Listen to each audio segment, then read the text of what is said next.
എന്താടോ കണ്ണും ഒന്നും കാണില്ലേ? സോറി സാർ, ജയിലറുടെ മെസ്സേജ് ഉണ്ട്, ചക്രമണി അവിടെ തന്നെ ഉണ്ടെന്ന്. No never. ആ ഇഡിയറ്റ് ലൈനിലുണ്ടോ ജയിലർ? വേണമെങ്കിൽ കണക്ട് ചെയ്യാം സാർ. വേണ്ട വേണ്ട സാർ, ചക്രപാണി ജയിലിലുണ്ടെന്ന് ജയിലർ തന്നെ ഉറപ്പിച്ചു പറഞ്ഞ സ്ഥിതിക്ക് നമ്മൾ എന്തിനു സംശയിക്കണം സാർ? സാർ, ആ പൗലോസ് ഒച്ചനെ പോലെ ഒരു നിസാറിനെ കൊല്ലാൻ എന്തിനാണ് ചക്രപാണി? സാർ, ആ കൊല നടത്തിയത് ചക്രപാണി തന്നെയാണെന്ന് ഇത്ര ഉറപ്പിച്ചു പറയാൻ എന്താണ് കാരണം? നമുക്ക് എവിഡൻസ് ഇല്ലല്ലോ. പൗലോസ് അച്ഛന്റെ പോസ്റ്റ്മോർട്ടം റിപ്പോർട്ട് വായിക്കേ. മൂർച്ചയേറിയ നീളമുള്ള ആയുധം കൊണ്ട് കഴുത്തു മുതൽ നെഞ്ചിലൂടെ ലങ്സും ലിവറും ഡയഫ്രോം കട്ട് ചെയ്ത് വിസറയിലെത്തി നിൽക്കുന്ന ആഴമേറിയ മുറിവ്. Close it and read this. Sir, ഇതാ റോയി അലക്സിന്റെ പോസ്റ്റ്മോർട്ടം റിപ്പോർട്ട് അല്ലേ? യാ. കോസ് ഓഫ് ഡെത്ത്, മരണകാരണം വായിക്കേ. നായ്ക്കളോ അതുപോലുള്ള മൃഗങ്ങളോ ഏൽപ്പിച്ച ആഴമേറിയ മുറിവ്, അതേ തുടർന്നുണ്ടായ bleeding. Anything more? Nothing sir. Dog bite. It's a close file. Reopen it. Take page number 7. Postmortem നടത്തിയ ഡോക്ടേഴ്സ് പോലും നിസ്സാരമായി തള്ളിയ പേജ് നമ്പർ 7 വായിക്കേ. മരണകാരണമല്ലെങ്കിലും കഴുത്തിൽ നിന്ന് ലങ്സിനെയും ലിവറിനെയും ടച്ച് ചെയ്ത് വിസറ വഴി കടന്നു പോകുന്ന മൂർച്ചയുള്ള ഏതോ ആയുധം കൊണ്ടുള്ള മുറിവ്. മൂർച്ചയേറിയ ഏതോ ആയുധം കൊണ്ടുള്ള മുറിവ്. See the similarities. പൗലോസ് അച്ഛന്റെയും റോയ് അലക്സിന്റെയും മൃതദേഹങ്ങളിൽ ഒരേ സ്പോട്ടിൽ ടച്ച് ചെയ്യുന്ന ഒരേ തരത്തിലുള്ള മുറിവുകൾ ഉണ്ടായിരുന്നു.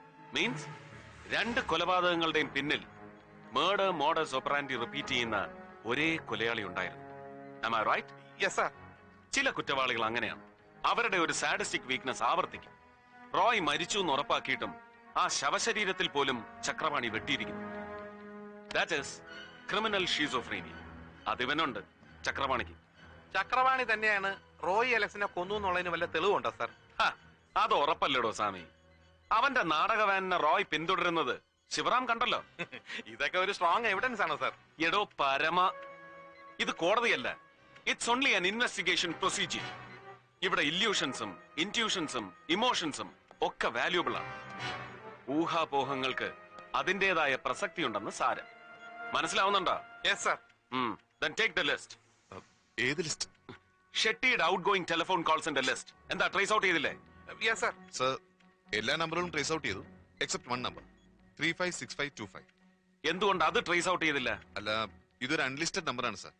ടെലിഫോൺ ഡയറക്ടറിയിലില്ല. സാർ, കോർട്ട് ഓർഡർ ഇല്ലാതെ എക്സ്ചേഞ്ച് ചെയ്ത് പറയത്തില്ല. 356525 unlisted. Come on, let's make it enlisted. Sir, എങ്ങനെ? ഇമ്മീഡിയറ്റ് കോർട്ട് ഓർഡർ ഉണ്ടാക്കും അല്ലേ സാർ? എടോ സ്വാമി, വെറുതെ തലച്ചോറ് വൃത്തികേടാക്കല്ലേ. നമ്പർ നമുക്കറിയില്ലേ? Just dial the number and find out. That's all. Yes sir.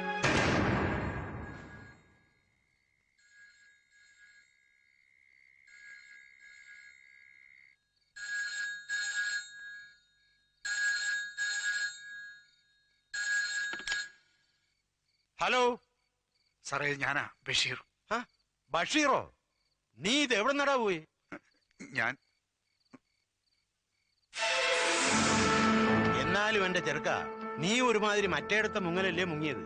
നിന്നെ കാണാനില്ലെന്ന് കണ്ടപ്പോഴേ മൂപ്പര് ചക്രപാണിയെ ജയിലിൽ നിന്ന് വരുത്തി പൗലോസച്ചനെയും കാച്ചിയിട്ട് സകുടുംബം മുങ്ങി.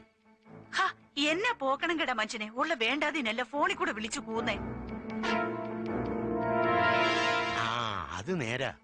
എന്നാ വേണ്ട, പറഞ്ഞതിങ്ങി എടുത്തിരിക്കുന്നു. നീ ഇപ്പൊ എവിടുന്നാ? മുതലാളി എവിടെ ഉണ്ട് സാർ? അത് കൊള്ളാം. അതങ്ങനെ എന്നോട് പറയോ? ചക്രപാണിയോ? അതൊക്കെ ആലീസിന്റെ ഡിപ്പാർട്ട്മെന്റാ. ആ, നീ ഇപ്പൊ എവിടെന്നാ അത് പറ. ആ പുളുന്തൻ SP ഭ്രാന്ത് പിടിച്ച് നിന്നെ തപ്പി വിരണ്ട് നടക്കുക. അവന്റെ കയ്യിൽ ചെന്ന് പെടുന്നതിന് മുമ്പ് നീ സ്ഥലം പറ. ഓവർബ്രിഡ്ജിനടുത്താ. ആ, അവിടെ തന്നെ പതുങ്ങിക്കോ. ഞാൻ ദാ എത്തിപ്പോയി.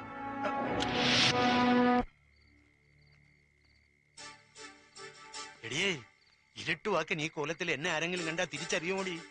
ഇങ്ങനൊരു മക്കുണൻ. ഇരുട്ടുവാക്കിനെന്നല്ല, നട്ടപ്പുറ വെയിലത്ത് പോലും ഒരവനും കണ്ടാ മനസ്സിലാവത്തില്ല. ദേ, പിന്നെ ആ ബഷീറിനെ കാണുമ്പോ ഓവർബ്രിഡ്ജിന്റെ കീഴിൽ നിന്ന് കീച്ചിക്കിനാരും പറയാൻ നേരത്തെ ഇങ്ങ് വന്നേക്കണം. അതിനെന്നെ ഞാൻ പോകുന്നേ. പിന്നെ ഇത് ഞാൻ നേരം വെളുക്കുന്നതിന് മുമ്പ് ഇങ്ങ് എത്തിയാലേ വണ്ടിയെ തന്നെ കിടന്ന് ഉറങ്ങിക്കണം. ബാക്കിയുള്ളവർക്കൊന്നും ഉറങ്ങാനുള്ളതാ.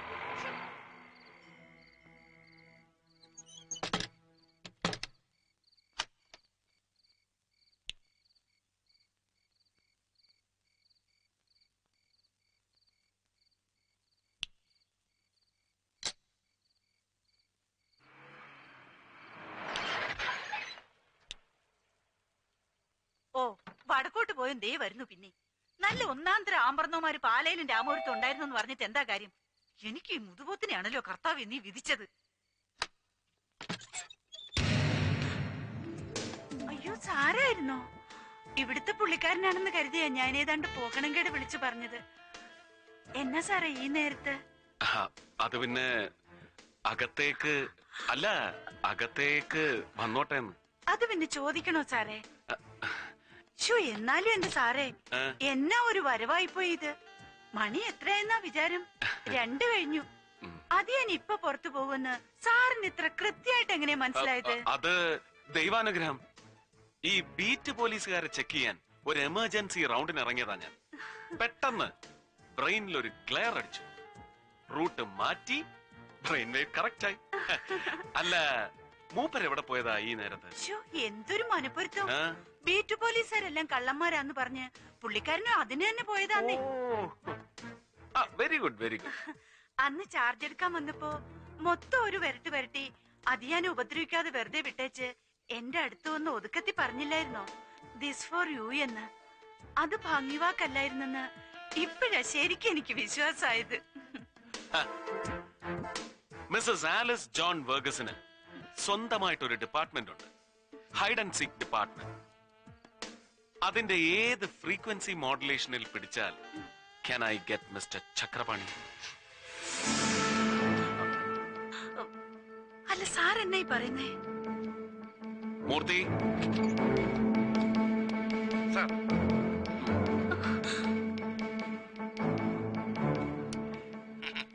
അതൊക്കെ ആലീസിന്റെ ഡിപ്പാർട്ട്മെന്റാ.